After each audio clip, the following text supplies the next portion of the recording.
Hi అండి. నమస్తే. తెలుగు నవలా శ్రోతలకు లక్ష్మి కథల ప్రపంచానికి స్వాగతం. ఎద్దనపూడి సులోచనారాయణ గారు రచించిన సంసార రథం అనే నవలను వింటున్నాం కదండి. ఈరోజు ఈ వీడియోలో మనం ఎపిసోడ్ 7 వినేద్దామండి. కిరణ్ సునీత చేతిని గట్టిగా పట్టుకుని ట్యాంక్ బండ్ మీద ఖాళీగా ఉన్న బెంచి మీ దగ్గరకు లాక్కుని వచ్చి దాని మీద కోలేసినట్టు కూర్చోబెట్టాడు. సునీత కిరణ్ చెయ్యి వదలగానే గబాల్లా లేవబోయింది. కిరణ్ 2 చేతులతో సునీత భుజాలని అదిమి లేవకుండా చేశాడు. సునీ, నేను నీతో కొన్ని విషయాలు చెప్పడానికి తహతహలాడుతున్నాను, దయించి విను అన్నాడు. సునీత మాట్లాడలేదు. అతను అర్థిస్తున్నట్లుగా అన్నాడు. ఏదైనా బాధ కలిగితే స్నేహితులకి మనసు విప్పి చెప్పుకుంటే ఆ భారం తగ్గిపోతుంది. నాకు స్నేహితులెవరూ లేరు, ముఖం పక్కకు తిప్పుకుంటూ అంది. అతను నిట్టూర్చాడు. ఆల్ రైట్ సునీ, నీకు స్నేహితులెవ్వరూ లేకపోవచ్చు, కానీ నేను నిన్ను స్నేహితురాలిగా భావిస్తున్నాను. నాకు బాధ కలిగింది, నేను నీకు చెప్పుకోవచ్చుగా. నాకు చెప్పినందువల్ల ప్రయోజనం ఏమీ లేదు. ప్రయోజనం ఉందో లేదో నాకు తెలియదు. నా మనసులో మాట నీకు తెలియజేయాలి అనుకుంటున్నాను. ఏమిటది? అసహనంగా త్వరగా వెళ్ళిపోవాలని తహతహలాడుతున్నట్లుగా అంది. సునీ, మనిద్దరికీ జరిగిపోయే పెళ్లి ఆగిపోయిందని నీకు తెలుసు. సునీత ఈ మాట వినగానే మళ్ళీ గబాల్ల లేవబోయింది. అతను బలవంతంగా మళ్ళీ కూర్చోబెట్టాడు. దానికి నేను నిన్ను సంజాయిషి అడగడం లేదు సునీ. మన పెద్దవాళ్ల మధ్య మనకు తెలియని అభిప్రాయ భేదం ఏదో వచ్చింది. నేను నిన్ను అడగదలుచుకున్నది ఏమిటి అంటే, ఈ అభిప్రాయ భేదం ఏమిటో మనం తెలుసుకుని సరిచేద్దామా వద్దా? నాకేం తెలుస్తుంది? నేను తెలుసుకుంటాను. దానికి నీ సహకారం కావాలి. సునీత మాట్లాడలేదు. కిరణ్ ఆవేశంగా అన్నాడు. మన మధ్య ఈ పెద్దవాళ్ళ అభిప్రాయం అడ్డుగా రానియద్దు. మనకి సాధ్యమైనంత వరకు అది సరిచేయడానికి చూద్దాం. సరిచేయలేకపోతే అంది సునీత. కిరణ్ ఆగాడు. నిన్నే సరిచేయలేకపోతే రెట్టించింది. మనం వీళ్ళకి దూరంగా వెళ్ళిపోదాం. అతను అనుకున్నట్లుగా సునీత లేచి నిలబడలేదు. చటుక్కున వెళ్ళిపోవడానికి ప్రయత్నించనూ లేదు. ఆలోచనలో పడ్డట్టుగా కూర్చుంది. నువ్వు బాగా ఆలోచించు, తుది నిర్ణయం నీదే. సునీత వేళ్లతో కణతలు పట్టుకుని కళ్ళు మూసుకుంది. ఇక్కడే నాకు జవాబు చెప్పనవసరం లేదు. నువ్వు ఆలోచించి చెప్పు. నేనిక ఆలోచించలేను కిరణ్. ఆలోచించి నా తల బద్దలైపోతుంది. అసలు మమ్మీకి ఏమైందో నాకు అర్థం కావడం లేదు. నువ్వంటే వ్యతిరేక భావం ఏమీ లేదు, అయినా ఈ పెళ్లి వద్దంటుంది. అదే నాకు అర్థం కావడం లేదు. కిరణ్ తలదించుకున్నాడు. ఆ క్షణంలో అతనికి గుండెల్లో మండుతున్న రహస్యాన్ని సునీతకి చెప్పేయాలి అనిపించింది. కానీ ధైర్యం చాలలేదు. ఆ మాట తెలిస్తే సునీత మనసు ఇంకా గాయపడుతుందేమోనని భయం వేసింది. ఆంటీ మీద నాకేం కోపం లేదు. కారణం ఏదీ లేకుండా ఆంటీ ఇలా చేయదు, మెల్లని స్వరంతో అన్నాడు. మనల్ని ఇలా చంపడం దేనికి? సూటిగా కారణం ఏదో చెప్పేయొచ్చుగా అంది సునీత. సునీత తల విదిలించింది. ఈ పెద్దవాళ్ళు ధోరణేమిటో నాకు అర్థమే కాదు. అన్ని విషయాల్లో మనకి స్వతంత్రం ఇచ్చినట్టే ఇస్తారు. మళ్ళీ ఎక్కడో ఒక చోట మన జీవితాల మీద పెత్తనం అంతా వాళ్ళదే అన్నట్టు నిర్ణయాలు చేస్తారు. మా అమ్మనే చూడు. నాకు బుద్ధి తెలిసినప్పటి నుంచి నేను అడిగినదేదీ కాదనలేదు. అన్ని విషయాలలో నాకు సర్వస్వతంత్రం ఇచ్చి పెంచింది. నా జీవితానికి ఎంతో ముఖ్యం అనుకుంటున్న ఈ పెళ్ళి ఇలా చేసింది. ఆంటీ కూడా చాలా బాధపడుతుంది సునీ. ఎందుకు బాధపడాలి అంటాను. ఆ విషయం ఏదో పైకి చెప్పేస్తే ఎంత హాయిగా ఉంటుంది. కిరణ్, ఈరోజు నేను ఎంత తప్పు చేశానో చూసావా? నీతో మాట్లాడనని మమ్మీకి మాటిచ్చాను, మాట్లాడేస్తాను. ఈ మాట ఇంటికి వెళ్ళి చెబుతాననుకో, తన మీద నాకు ప్రేమ లేదనుకుంటుంది. చెప్పకపోతే అమ్మని మోసం చేసినట్టు అవుతుంది. నేనేం చెయ్యాలి? సునీతకి ఏడుపు వచ్చేసింది. కిరణ్ సునీత చేతిని తన చేతిలోకి తీసుకున్నాడు. సునీతలో జరుగుతున్న ద్వంద్వ యుద్ధం అతనికి బాగానే అర్థమవుతుంది. సునీ, ప్లీజ్ ఏడవకు. అమ్మకిచ్చిన మాట నువ్వు తప్పడమే ఉంది. నీ అంతట నువ్వు నాతో మాట్లాడలేదు. ఇది నా బలవంతం, అవునా? తప్పు నాదే. కాదు, నాకిష్టం లేదే నువ్వెంత బలవంతం చేసినా మాట్లాడను. అతను జవాబు చెప్పలేనట్టుగా చూశాడు. సునీత బేలగా చూస్తూ అంది. కిరణ్, ఏమైందో నాకు తెలియడం లేదు కానీ జరగకూడనిదే జరిగింది అనిపిస్తుంది. మమ్మీ డాడీ ఇదివరకు ఎంతో ప్రేమగా ఉండేవారు. ఇప్పుడు అలా కాదు. ఒకరిని చూస్తే ఒకరు చిరచిరలాడుతున్నారు. ఎడముఖం పెడముఖం. మా అమ్మ నీతో నా పెళ్లి జరగడానికి వీల్లేదు అంటుంది. నాన్న ఈ పెళ్లి జరిపిస్తానని అంటున్నారు.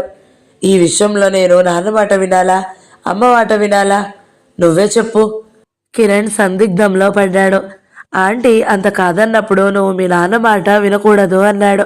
అంటే అమ్మ గోవర్ధనం గారి ద్వారా చూస్తున్న ఆ మెడిసిన్ చదివే అబ్బాయిని చేసుకోమంటావా? అతని కళ్ళు రెపరెపలాడినాయి. నేను అలాగని చెప్పను. ఏదో సాకుతో ఆ పెళ్లి వాయిదా వేయి. ఈ లోపల మనం ఏదో ఒక మార్గం చూసుకుందాం. వాయిదా వేయడానికి నా చేతిలో ఉందా? అంతా అమ్మ ఇష్టం. ఇందులో మా నాన్నను కూడా లక్ష్య పెట్టడం లేదు తాను. కిరణ్, నీకు రహస్యం చెప్పనా? చెప్పు. అమ్మ ఏమంటుందో తెలుసా? నా పెళ్లి కోసమే తను బ్రతికి ఉందట. ఈ పెళ్ళైపోతే తనకి జీవించాలని లేదట. కిరణ్ ఉలిక్కిపడ్డాడు. సునీ, అయితే అస్సలు ఈ పెళ్లి కాకూడదు ఆదృతగా అన్నాడు. నేను కూడా మనసులో సరిగ్గా అలాగే అనుకున్నాను. ఇక వెళదామా? సునీత లేచింది. ఒక నిమిషం కూర్చో సునీ అర్థించాడు. ఇంటి దగ్గర మమ్మీ ఒంటరిగా ఉంటుంది. కిరణ్ తను కూడా లేచాడు. ఇద్దరూ కమ్మెలు పట్టుకుని మౌనంగా నడవసాగారు. సునీ, అతను పిలిచాడు. పరధ్యానంగా ఆలోచిస్తూనే అంది. మనమే ఒక నిర్ణయం చేసుకుంటే? ఏమని? ఆంటీకి నా మీద ఇష్టం ఏమీ లేదు. ఆంటీని నేను కలిసి మాట్లాడి ఒప్పిస్తాను. అది సాధ్యమవుతుందా? సాధ్యమయ్యేలా నేను చూసుకుంటాను. ఈ లోపల మనం స్నేహితులంగా ఇలా అప్పుడప్పుడు కలుసుకుందాం, సరేనా? సునీత తల ఊపింది. కిరణ్తో మాట్లాడిన తరువాత మనసు కాస్త హాయిగా ఉంది. మళ్ళీ ఎప్పుడు కలుసుకుందాం? అతను అడిగాడు. నువ్వే చెప్పు. నువ్వే చెప్పు. నీవెక్కడికి రమ్మంటే అక్కడికి వస్తాను. సునీత ఆలోచించింది. జై ఇంట్లో సాయంత్రం వేళ నేను జూలీని షికారుకి తీసుకుని వెళ్తాను. ఓకే, థ్యాంక్ యూ అన్నాడు. ఇంతలో బస్సు వచ్చింది. సునీత ఎక్కింది. జాగ్రత్త, పదిలంగా ఎక్కిస్తూ అన్నాడు. సునీత బస్సులోకి ఎక్కి చెయ్యి ఊపింది. కిరణ్ కూడా చెయ్యి ఊపాడు. అతని ముఖం దీనంగా ఉంది. సునీతకి ఆ క్షణంలో అతన్ని చూస్తుంటే జాలేసింది. పాపం, అతను ఎంత బాధపడుతున్నాడో. సునీత ఆలోచనల్లో పడింది. కిరణ్ అన్నదే నిజం. అసలు మమ్మీ ఈ పెళ్లి ఎందుకు వద్దంటుందో తెలుసుకోవాలి. సునీత దృఢంగా నిశ్చయించుకుంది. భానుమతి మంచం మీద పడుకుని ఉంది. సునీత మెల్లగా గదిలోకి వచ్చింది. 2 రోజుల నుంచి తల్లితో ఈ విషయం గురించి మాట్లాడాలని ప్రయత్నం. కానీ బాధమయంగా ఉన్న తల్లిని చూస్తే నోరు పెగలడం లేదు. కూతురి అడుగుల చప్పుడు వినగానే, ఏమిటి సునీ అంది. ఏం లేదు మమ్మీ అంది. కొద్దిసేపు ఇలా కూర్చో, భానుమతి పిలిచింది. సునీత వచ్చి తల్లి దగ్గర కూర్చుంది. మీ నాన్నెక్కడా? ఇంట్లో లేరు మమ్మీ. భానుమతి నిట్టూర్చింది. కొద్దిగా హార్లిక్స్ తీసుకురానా? నాకేమీ వద్దమ్మా. పక్కకు తిరిగి ఉన్న భానుమతి వెళ్ళకిలా పడుకుంది. నీ పెళ్లి చేయడం పూర్తయితే నా గుండెల మీద నుంచి కొండంత బరువు తరిగిపోతుంది. నీకు అంత భారంగా ఉన్నానా అమ్మా? భారం కాదు, నీ పెళ్లి త్వరగా చేసేయాలి. అది కూడా నేను అనుకున్న వాళ్లతో. లేకపోతే మీ నాన్న నన్ను మోసం చేస్తారు. భానుమతి కంఠంలోకి ఉద్రిక్తత వచ్చింది. డాడీని ఎందుకలా అనుకుంటున్నావమ్మా? నీకు తెలీదు. నువ్వు పెద్దదానివైతేనే గాని నీకు అర్థం కాదు. నువ్వు చెబితే నాకు తెలుస్తుందిగా. ఇది నేను చెప్పలేను. నేనే కాదు, ఏ తల్లి చెప్పుకోలేదేమో. డాడీ కూడా చాలా బాధపడుతున్నారమ్మా. అంతా నటన. మన మనసుల్ని తన వైపుకు తిప్పుకునేందుకే ఈ గ్యాలం. ఒట్టి నటన. అవును, నాది చాలా నటనే. నువ్వు చేసే ప్రతి పని నిజం. ఇంకా దానికి ఏమేమి నూరిపోస్తావో పోయి. హఠాత్తుగా వినిపించడంతో సునీత తల తిప్పి చూసింది. గుమ్మంలో కృష్ణప్రసాద్ నిలబడి ఉన్నాడు. నీ మూర్ఖత్వంతో నన్ను నలుగురిలో నవ్వులు పాలు చేస్తున్నావు. నీకన్నా పాషాణం నయమేమో. రవ్వంత కూడా నీకు ఎవరి మీద జాలి లేదు. భర్త మాటలు వినగానే భానుమతి మెల్లగా లేచి కూర్చుంది. తల్లి ముఖం రక్తం పొంగినట్లుగా ఎర్రబడింది. అవతల తండ్రి కూడా దాదాపు అదే స్థితిలో ఉన్నాడు. సునీత భయంగా ఇద్దరి వైపు చూస్తుంది. నిజమే, నాకు ఎవరి మీద జాలి లేదు. ఎవరి మీదనో జాలి పడినా సంసారం ఇంతకు తెచ్చుకున్నాను. ఇప్పటికి నేర్చుకున్న ఈ పాఠం చాలు. ఇప్పుడు నీ సంసారానికి ఏమైందా? ఏ ముఖం పెట్టుకుని అడుగుతున్నారండి? సిగ్గు లేకుండా నా ఎదురుగా ఇంకా మాట్లాడతారెందుకు? మమ్మీ, సునీత కంఠం ఆదృతగా వారిస్తున్నట్టుగా ఉంది. కృష్ణప్రసాద్ లోపలికి వచ్చాడు. నీ తలతెక్కదనం ఈ పూట వరకు భరించాను. ఇక నా వల్ల కాదు. నువ్వు గోవర్ధనం గారిని చూడమన్న సంబంధం వాళ్ళు నా దగ్గరికి వచ్చారు. నేను సునీతకి వేరే సంబంధం సెటిల్ అయింది, మాకు అవసరం లేదు అని చెప్పేశాను. ఏమిటి? భానుమతి ఆవేశంతో వణకసాగింది. సునీత నా కూతురు. తండ్రినైనా నా ఇష్టం లేకుండా దాని పెళ్లి నువ్వు చేయలేవు. అది ఇప్పటికైనా తెలుసుకో. నువ్వు. తెలుసుకున్నానండి, బాగా తెలుసుకున్నాను. మీ ఎత్తు, మీ పట్టుదలలేమిటో నాకు బాగా అర్థమైంది. ఏం, సునీత మీకే కూతురా? నాకు కూతురు కాదా? ఆ కిరణ్కే చెయ్యాలని మీకంత పట్టుదల దేనికి? నా కంఠంలో ప్రాణం ఉండగా అది జరగదు. తల్లిని నేనుండగా నా ఇష్టం లేకుండా మీరు కూడా దానికి పెళ్లి చేయలేరు. మమ్మీ, నేను అసలు పెళ్ళే చేసుకోను. నాకు పెళ్ళే వద్దు. సునీత వణుకుతున్న కంఠంతో అంది. మధ్యలో దాని మనసు క్షోభ పెడతావు. నీ మూలంగా నేను నరకం పడుతున్నాను చాలదు అన్నాడతను. మనకి కూతురుగా పుట్టడం దాని కర్మం. సునీ, నువ్వు అవతల గదిలోకి వెళ్ళు అన్నాడతను. సునీత లోపలికి వెళ్ళబోయింది. వద్దు సునీ, వెళ్ళకు. వెళ్ళావంటే నన్ను చంపినంత ఒట్టే. వెళ్ళబోతున్న సునీత ఆగిపోయింది. వెళ్ళడమో మారడమో తెలియనట్లుగా అయోమయంగా తండ్రి వైపు చూడసాగింది. కృష్ణప్రసాద్ తనే వెళ్ళిపోయాడు. భానుమతి మంచం మీద కూలబడి ఏడవసాగింది. మమ్మీ, ఊరుకో ఊరుకో మమ్మీ, సునీత నిర్ణయించసాగింది. నాకు తెలుసు, ఆయన నన్ను బ్రతకనియ్యరు. ఈ దిగులుతో నేను కృంగి కృషించి చేస్తానని ఆయనకు తెలుసు. నేను చచ్చిపోతే తాను హాయిగా ఉండొచ్చు, అది ఆయన ఉద్దేశం. సునీతకి ఏం చెయ్యాలో తోచలేదు. వాళ్ళిద్దరూ పజ్జగడ్డి వేస్తే బగ్గుమంటున్నట్లు ఎందుకిలా పోట్లాడుకుంటున్నారు? భగవంతుడా, దీనికి అంతనేదే లేదా అనుకోసాగింది సునీత లోపల. భానుమతి అన్నగారి దగ్గరికి వచ్చేసింది. భర్త పట్టుదలకి వచ్చేసి సునీత పెళ్లి పడనీయడం లేదని భానుమతికి అర్థమైపోయింది. తన బాధ కన్నా సునీత సుఖం కన్నా అతనికి ఆ తల్లి కొడుకులే ఎక్కువైపోయారన్నమాట. భానుమతి గుండెల్లో ఈ ఊహ మరీ గాయం చేస్తుంది. అందరూ మొదట 4 రోజులు విశ్రాంతి కోసం అన్నగారింటికి వచ్చిందని అనుకున్నారు. భానుమతి అన్నగారైన కామేశ్వరరావు ఒడిలో తలపెట్టుకుని ఏడ్చేసింది. అన్నయ్య, ఆయన పూర్తిగా మారిపోయారు. నేనంటే రవ్వంత కూడా అభిమానం లేకపోయింది. ఆ మనిషికి నాతో ఇక అవసరం లేదు. నా తనువు మీ చేతుల్లోనే వెళ్ళిపోవాలి. కామేశ్వరరావుకి చెల్లెలంటే విపరీతమైన ఆపేక్ష. అదేమిటే బాను, అసలేమైంది? నేను కనుక్కుంటానుండు. అక్కడికి వెళ్ళడం నీకు ఇష్టం లేకపోతే నువ్వు ఒక్కడే ఉందువు గాని అన్నాడు. కృష్ణప్రసాద్ భానుమతిని తీసుకెళ్ళడానికి వచ్చాడు. ఇక్కడి ఇంట్లో చేస్తున్న గొడవ చాలేదా? మన గోళ వీధికి కూడా ఎక్కాలా అన్నాడు కోపంగా. మనం దాచుకుంటే ఏదీ దాగదు. లోకానికి కళ్ళు లేవా? లేకేం, 1 కాదు 1,00,000 కన్నులున్నాయి. అందుకే కాస్తంతది గంపంతగా కనిపిస్తుంది. ఇంటికి వెళ్దాంరా. నేను రాను. నీ ఉద్దేశం ఏమిటి? మీరు నన్ను మోసం చేయలేరండి. నీకు చాలా అహం ఎక్కువ బాను. ఆ అహంకారంతోనే ఇంత హఠం చేస్తున్నావు. మీరేమైనా రండి. భర్తకి పరాయి స్త్రీతో సంబంధం ఉంటే చూస్తూ ఊరుకుని పోనీలే నాకెందుకు అనే మనస్తత్వం కాదు నీది. చిచ్చి, నీకు 1,00,000 సార్లు చెప్పాను. సత్యవతికి నాకు మధ్య నువ్వు అనుకునేది ఏమీ లేదే అని. ఎందుకండి అబద్ధాలు ఆడతారు? ఎవరిని మోసం చేద్దామని మీ నటన? ఆవిడ మీద మీకేం ప్రేమ లేకనే మద్రాసు అన్నిసార్లు వెళ్ళారా? వాళ్ళని ఇక్కడికి తీసుకుని వచ్చారా? అతని ఆస్తి కోసం అంత డబ్బు ఖర్చు పెట్టి దావా వేశారా? అతను జవాబు చెప్పలేకపోయాడు. భానుమతి ఏడుస్తూ అంది. ఏమీ లేదట. ఏమీ లేకపోతే నేను ఊరు వెళ్ళినప్పుడు వంట మనిషిని ఎందుకు పంపించేశారు? నా చీరలు ఇచ్చి ఆవిడని కట్టుకోమన్నారు కదూ. ఏడుపు కోపంగా మారింది. ఏమీ లేకపోతే ఆ కిరణ్కే ఇవ్వాలని మీ పట్టుదల దేనికి? మాట్లాడరేవండి. ఏం మాట్లాడను? నేను చేసిన మంచి పనులన్నీ నీవు అంత వక్రంగా చిత్రించి మాట్లాడుతుంటే మీ మనసులో ఏ దురుద్దేశము లేకపోతే ఇప్పటికైనా వాళ్ళ సంగతి వదిలేయండి. నిన్ను ఇంటికి రమ్మంటుంటే అన్నీ మాట్లాడతావే. మీరు నేను అడిగిన మాట ఇస్తే నేను ఇంటికి వస్తాను, లేకపోతే ఇక్కడే ఉంటాను. ఎన్నాళ్ళు ఉంటావు? పరువు మర్యాద నాకేనా, నీకు లేదా? ఎందుకు లేదు? కానీ మీరే నన్ను మోసం చేసినప్పుడు ఇంకా ప్రాకులాటలన్నీ నాకెందుకండి? సరే, నీ ఇష్టం. అతను లేచాడు. సునీత, సునీత పిలిచాడు. లోపల ఉన్న సునీత మెల్లగా వచ్చింది. సునీత ఏడుస్తున్నట్లు కళ్ళు వాచి ఉన్నాయి. కూతురి ముఖం చూడగానే అతని ప్రాణం చివుక్కుమంది.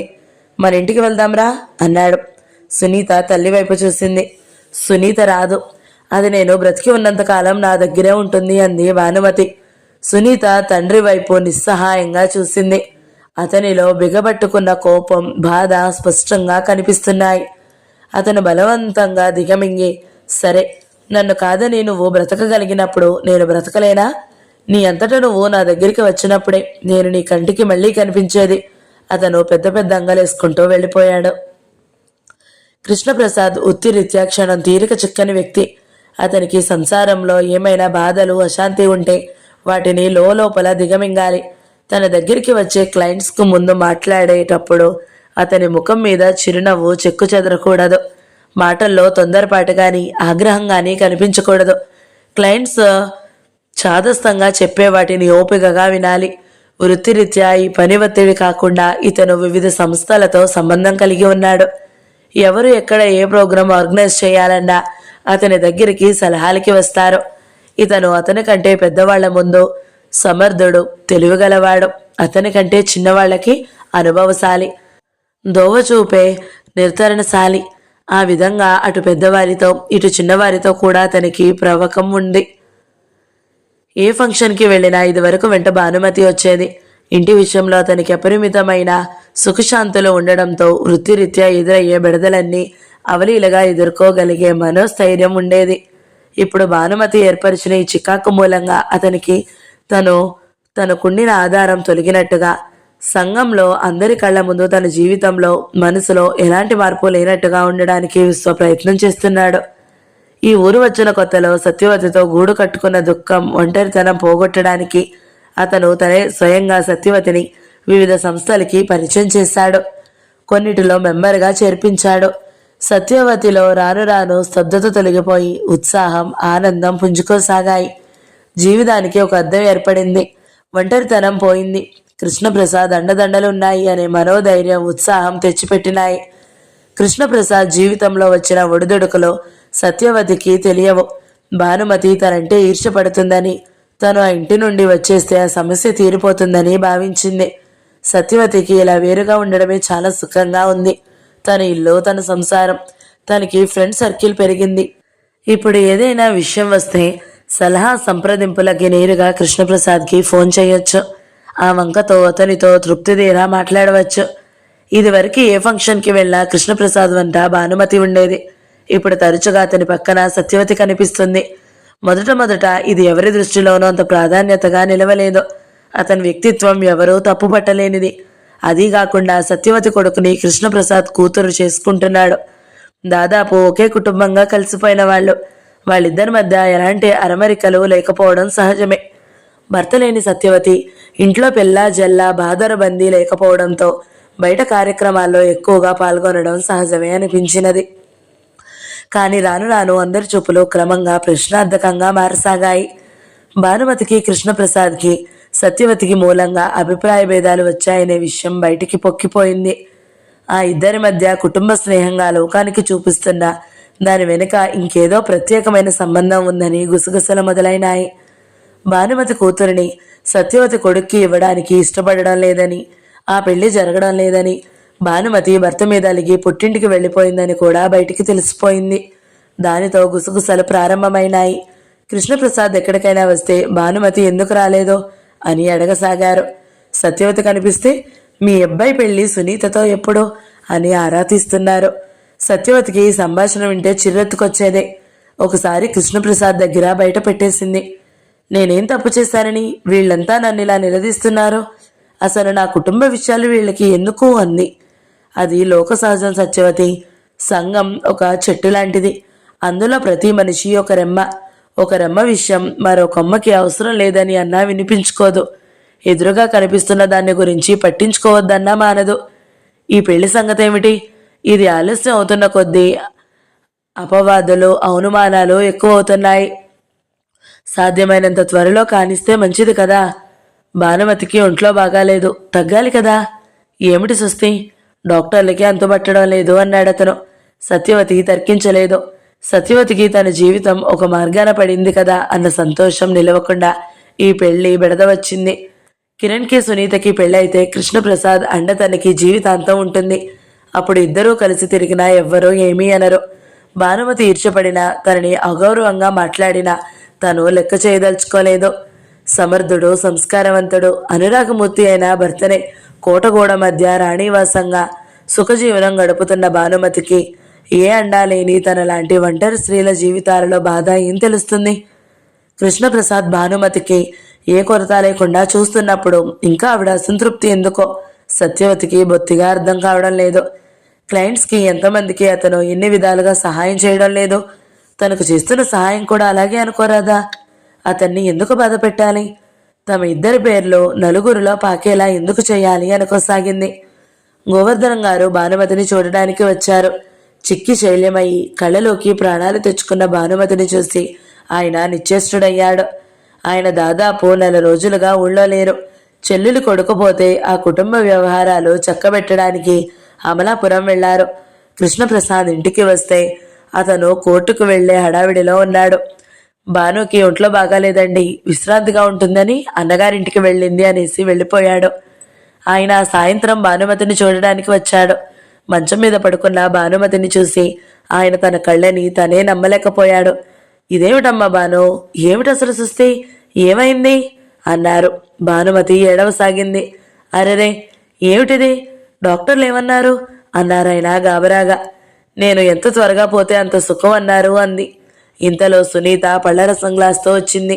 సునీతని చూసి కూడా ఆయన ఉలిక్కిపడ్డారు. సునీత కూడా చిక్కుపోయింది. పళ్ళరసం తాగమ్మా అంది. నాకేం వద్దు, నీకు పుణ్యం ఉంటుంది, నన్ను తాగమని అనుకో. సునీత మాట్లాడలేదు. డాక్టర్ దగ్గరికి వెళ్ళావా అసలు అన్నారాయన. భానుమతి వెళ్ళానన్నట్టు తల ఊపింది. ఏమిటన్నారు? అమ్మ అసలు ఏమీ తినడం లేదు తాతయ్య అని బలం తెచ్చుకుంటేనే గాని ఈ జబ్బు నయం కాదన్నారు అంది సునీత. ఏమిటమ్మా భాను, చిన్నపిల్లలాగా, రసం తాగు ఆయన మందలిస్తూ ఆ గ్లాస్ తనే బలవంతంగా భానుమతి చేతుల్లో పెట్టారు. భానుమతి 2 గుక్కలు తాగి పక్కన పెట్టేసింది. అసలు కృష్ణుడు ఎలా ఊరుకున్నాడు అని. ఆయనకి నేను ఎలా పోతే ఎందుకు? అదేమిటమ్మా, సునీతను అడగండి, ఆయన నన్ను చూసి 20 రోజులైంది. ఛీ, నిజంగానా? కృష్ణుడు అలా చేస్తున్నాడంటే నేను నమ్మలేకపోతున్నాను. నా మాట అబద్ధం కాకపోతే మీరే అడగండి, ఎందుకు అలా చేస్తున్నారంటారు? నీకు తెలీదు, ఆయనకి వ్యవహారాలు ఎక్కువైనాయి. ఎంత ఎక్కువైతే మాత్రం ఇదివరకు కంటే అంత సంపాదన పెరిగిందా? ఎంత సంపాదన ఉంటే మాత్రం భార్య సంగతి అవసరం లేదా? ఆయన ఇదివరకటి మనిషి కాదు, చాలా మారిపోయారు. ఛీ, నేను కనుక్కుంటానుండు, నువ్వు దిగులు పడకు. నీ మనసులో ఏదైనా మాట ఉంటే నాకు చెప్పు, నేను వాడిని కనుక్కుంటాను. భానుమతి మళ్ళీ ఏడవసాగింది. అసలు ఏమైంది భాను అనునయంగా అడిగారు. మీరు ఆయన్ని నేను కావాలో అవసరం లేదో అడగండి. అదేం మాట? ఇన్నాళ్ళు ఎవరికైనా తెలిస్తే బాగుండదని గుండెల్లో బిగబట్టుకున్నాను. ఇక లాభం లేదు. ఆయనకు నేను కావాలో ఆ సత్యవతి కావాలో నిర్ణయించుకోమనండి. వాళ్ళిద్దరూ సుఖంగా ఉండాలంటే నేను అడ్డుకోను. నా దోవ నేను చూసుకుంటాను. ఈ మాటలు వింటున్న సునీత నిటారుగా అయ్యింది. ముఖం వెలవెలబోయింది. వాళ్ళిద్దరూ అంత దొంగతనంగా తిరగాల్సిన కర్మ లేకుండా రాజబాట ఏర్పరచుకోవచ్చు అని చెప్పండి. సునీత మనసు విషం తిన్నట్లుగా చేదయ్యింది. సునీతకి హఠాత్తుగా తల్లి బాధ ఏమిటో అర్థమైంది. తండ్రి అంటే అసహ్యం కలగసాగింది. అసలు మా అమ్మ ఎందుకు ఇలా అయిపోయిందో నీకు తెలుసా? సునీత తీక్షణంగా అడిగింది. సునీత ముఖం ఆవేశంతో కందిపోయింది. కళ్ళు ఆగ్రహంగా నిప్పులు కురిపిస్తున్నట్లుగా ఎర్రగా ఉన్నాయి. కిరణ్ నిస్సహాయకుడిలాగా సునీత వైపు చూస్తున్నాడు. అరగంట క్రితం ఇద్దరు పార్క్లో కలుసుకున్నారు. ఈ మధ్యాహ్నం సునీత 5 గంటలకి పార్క్కి రమ్మనమంది. అర్జెంటుగా నీతో ఏదో మాట్లాడాలట అని జయ ఫోన్ చేస్తే అతను ఆ అర్జెంటు విషయం ఏమై ఉంటుందా అని అనేక రకాలుగా ఆలోచించాడు. సునీత తనలాగే తన భవిష్యత్ గురించి ఒక నిర్ణయానికి వచ్చి అది చెప్పడానికి పిలిచి ఉంటుందనే ఆశ కలగసాగింది. అదే నిజమైతే ఎంత కష్టమైనా సరే సునీత చెయ్యందుకుని తను స్థిరంగా నిలబడాలని నిశ్చయించుకున్నాడు. అతను పార్కుకి 5 గంటలకి ముందుగానే వచ్చాడు. సునీత సరిగ్గా 5 గంటలకు వచ్చింది. అతను ఎంతో సంతోషంగా ఎదురెళ్లాడు. కానీ సునీత నవ్వలేదు. సునీతను చూసి అతను ఆశ్చర్యపోయాడు. ఈ 4 రోజుల్లో సునీత చిక్కుపోయినట్టుగా ఉంది.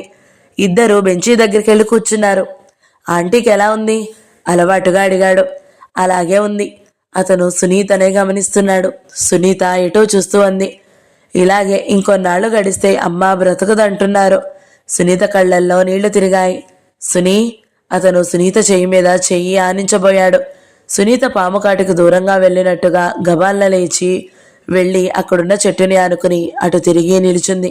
కిరణ్ కూడా లేచి వెనకే వచ్చాడు. సునీత సుదీర్ఘంగా అక్కడున్న పూలమడి వైపే చూస్తుంది.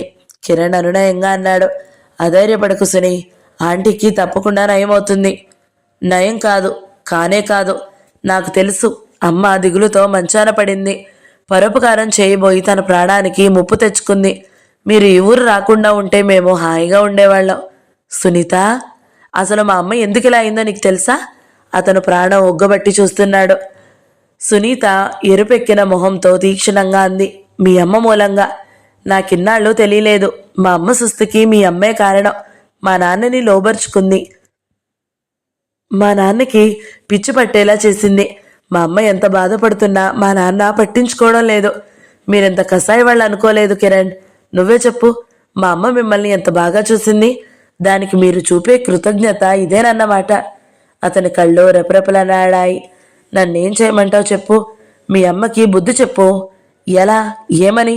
సునీత తలెగరేసింది. సునీ, నువ్వు ఆవేశపడకు, నన్ను అపార్థం చేసుకోకు. నాకు కూడా చాలా బాధగా ఉంది. కిరణ్ సునీత 2 చేతులు పట్టుకున్నాడు. నా స్థితిలో నువ్వే ఉంటే ఏం చేసేదానివో చెప్పు. ఏం చేసేదాన్నా? అమ్మ అని కూడా చూడకుండా గొంతు పిసికి చంపి ఉండేదాన్ని. అవును, నమ్మక ద్రోహం చేసేవాళ్ళని అలాగే చెయ్యాలి. కిరణ్ భయపడినట్టుగా చటుక్కున సునీత చేతులు వదిలేశాడు. నీ గురించి ఆలోచిస్తే ఆవిడ ఈ పని చేసేదే కాదు, తన స్వార్థమే చూసుకుంది. ఒక మనిషి బుద్ధి లేనిది అవడం వల్ల ఎంతమంది బాధపడుతున్నారో చూడు. కిరణ్ ముఖం జీవరించింది. సునీ, ఈ మాటలే మీ నాన్నని నేను కూడా ఎందుకు అనకూడదు? ఇందులో తప్పు మా అమ్మ ఒక్కదానిదేనా? మీ నాన్న తప్పేం లేదా? మా నాన్న మంచివాడు, మీ అమ్మ మంచిది కాదు అంది. మా అమ్మ కూడా మీ నాన్న కనిపించే వరకు మంచిదే. నువ్వు మా నాన్నని తప్పు పట్టలేవు. మా అమ్మని అనడానికి నీకు అధికారం లేదు. ఎందుకు లేదు? మా నాన్న మూలంగా మీ కుటుంబంలో ఎవరూ బాధపడడం లేదు. మీ అమ్మ మూలంగా మా కుటుంబం సర్వనాశనం అవుతుంది. మా నాన్న మా నుంచి విడిపోయాడు. మా అమ్మ చచ్చిపోవడానికి సిద్ధమవుతుంది. మీ అమ్మ రాక్షసి, దెయ్యం. మా అమ్మని పొట్టన పెట్టుకుంటోంది. సునీత చంప చెళ్ళుమంది. సునీత మాట్లాడడం మర్చిపోయిన దానిలాగా చూడసాగింది. కిరణ్ కోపంతో ఉక్కిరి బిక్కిరవుతున్నాడు. ఆ కోపం అతనికి సునీత మీద, తల్లి మీద, తన మీద, అందరి మీద ఎగిరి పడుతున్నట్లుగా ఉంది. నువ్వు ఆ తల్లి తగ్గ కొడుకువే. I hate you. సునీత గబాల్లా వెనక్కి తిరిగి 2 అంగల్లో వెళ్ళి సిమెంట్ బెంచి మీద ఉన్న బ్యాగ్ అందుకుని గేటు వైపు పరిగెత్తింది. అతను కూడా నిశ్చేష్టుడైనట్టు నిలబడిపోయాడు. ఆ క్షణంలో అతనికి సునీత వెంట వెళ్ళడానికి, ఆపు చేయడానికి కూడా సిగ్గనిపించింది. ఇన్నాళ్ల నుండి సునీతకి ఈ విషయం తెలియకూడదని ఎంతగానో అనుకున్నాను. కానీ చివరికి తెలియనే తెలిసింది. సునీత తనని అసహించుకుంటుంది. ఆ తల్లికి తగ్గ కొడుకువే. I hate you. సునీత మాటలు అతనిలో పిచ్చి కోపం తెప్పిస్తున్నాయి. అతను ఉరిశిక్ష పడిందనే వార్త విన్నా తప్పు చేయని నేరస్తుడిలా ఉన్నాడు. అసలు దీనికంతటికీ కారణం ఎవరు? కృష్ణప్రసాద్. ముందు అతనికి బుద్ధి చెప్పాలి. అతని కాళ్ళు ఆవేశంగా వణికినవి. నువ్వు ఆ తల్లికి తగ్గ కొడుకువే. I hate you. అతను ఆటోని పిలిచి ఎక్కాడు. ఎక్కడికి? ఆటో అతను అడిగాడు. సంసార రథం ఎపిసోడ్ 7 సమాప్తం. ఈ వీడియో మీకు నచ్చినట్లయితే లైక్ చేయండి, షేర్ చేయండి, మంచి కామెంట్ పెట్టండి. ఎవరైనా మొదటిసారి మన ఛానల్ని చూస్తున్నట్లయితే సబ్స్క్రైబ్ చేసుకోండి. Thank you so much for watching. నమస్తే.